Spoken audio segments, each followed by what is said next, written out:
my name is Doris Coglazier. I am the registered dietitian at Scott County Hospital. As I mentioned in my previous video, this month is Food Safety Educational Month.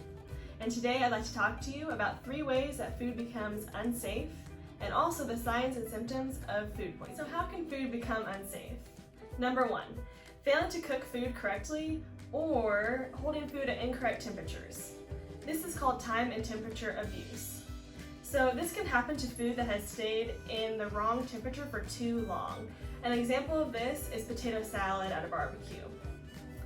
Another example would be if food is not cooked or reheated to the correct temperature.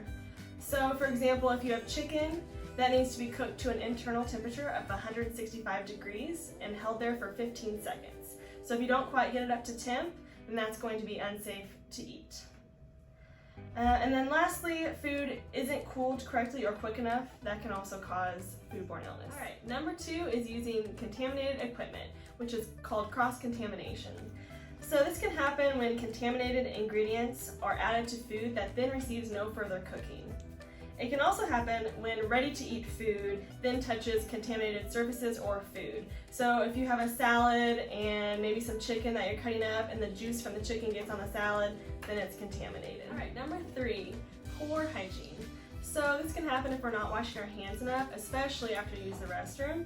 It can also happen if we're coughing or sneezing on food, if we were to touch maybe a wound on our arm and then touch food, and lastly, if you're touching food when you're sick.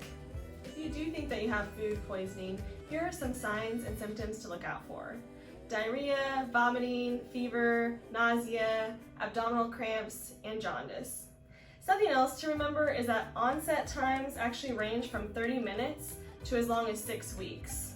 It just really depends on which type of foodborne illness a person has. Thank you for watching these educational videos.